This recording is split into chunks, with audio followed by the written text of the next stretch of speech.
An Aussie space initiative to repair broken satellites. Crew 6 arrives. An asteroid flyby. China's Martian rover remains dormant.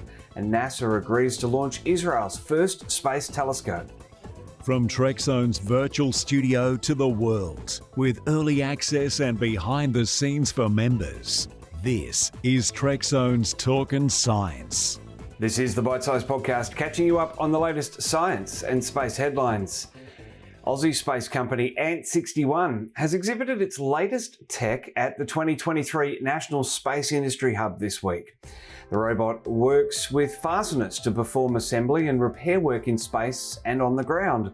Ant61 is aiming to develop this tech as part of its in-orbit servicing model to become a tool to repair satellites in orbit when small components fail, rather than having that satellite become space debris. To discuss this repair-first mentality is Mikhail Azovkin, founder and CEO of Ant61. Mikhail, welcome. Can you tell us about in-orbit servicing, and also, most importantly, does your robot have a name yet? Doesn't have a name yet, but maybe with the community effort we can figure out the name for this one. We did do a name raffle for the previous robot we had. It's quite successful. Anyway, coming back to the repairing something in space. So there are very expensive satellites out there. They cost hundreds of millions of dollars to build and then another 50 million to launch. And it's supposed to last for 15 years. And sometimes a tiny component will break down, usually a battery, and then we just abandon them. And they become space debris, each weighing about 4 tons and size of your bedroom, roughly. So that's a big shame. We can just go up there and swap the battery and it will be as good as new. And for that thing, we need to develop some smart robots to do that. Well, exhibiting at the 2023 National Space Industry Hub this week has given you some great exposure with both Aussie and UK space leaders stopping by. Head of the Aussie Space Agency was swinging by yesterday as well, I believe. What does it mean to get that recognition for this project? Well, it definitely means a lot to us. I mean, we are in the beginning of a very long journey. We have to fly many demonstrator missions. It will take many years to perfect this technology until we can go and actually start repairing satellites. So having that support early on from the government, from the industry in general means a lot. And it helps us to build partnerships because obviously we can't do all of that alone.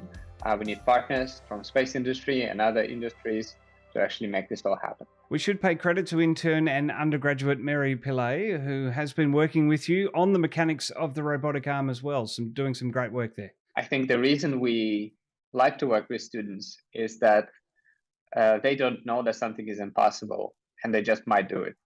As students demonstrated over and over again, this is so exciting. So our robot, what it was working on, it was demonstrating that we can unfasten and fasten a screw, but in space.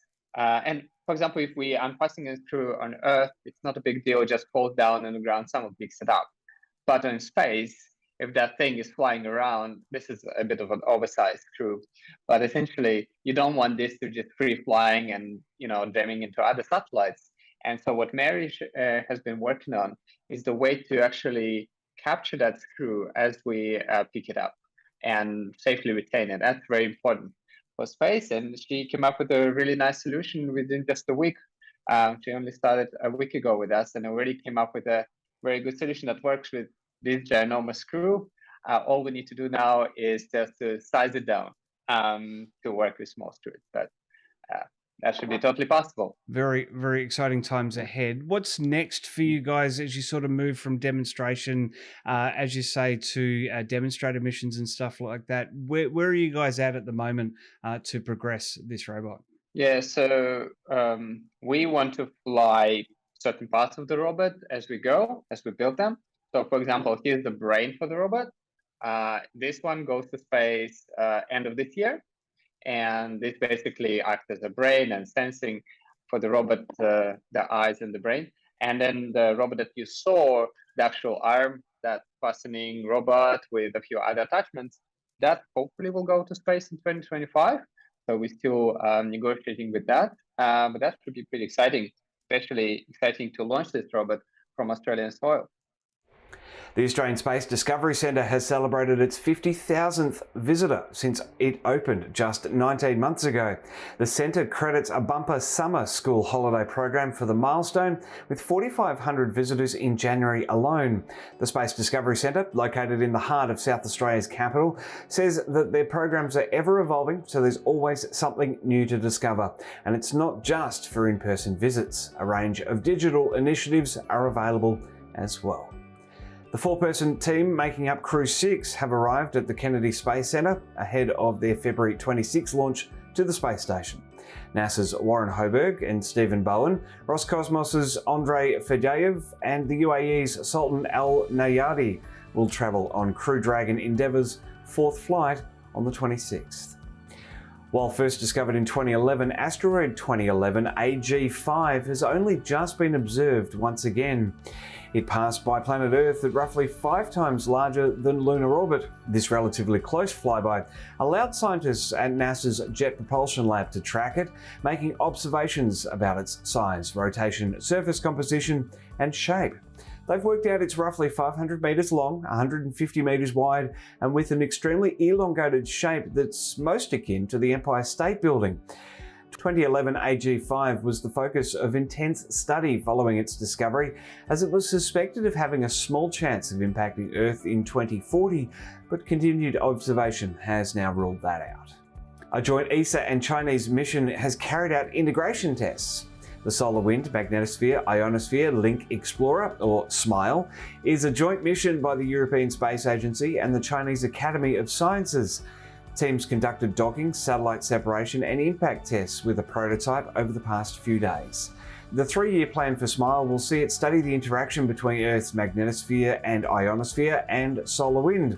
It'll operate in a highly elliptical, highly inclined orbit. While the project was slated for a November 2024 launch, that's now been delayed to at least April 2025. NASA's Mars Reconnaissance Orbiter has snapped China's Zhurong rover a few months apart and revealed that the ambitious rover may not have survived a planned hibernation state through the harsh Martian winter, when solar radiation is at its lowest. It was anticipated the rover would autonomously reactivate in December last year during the spring solstice.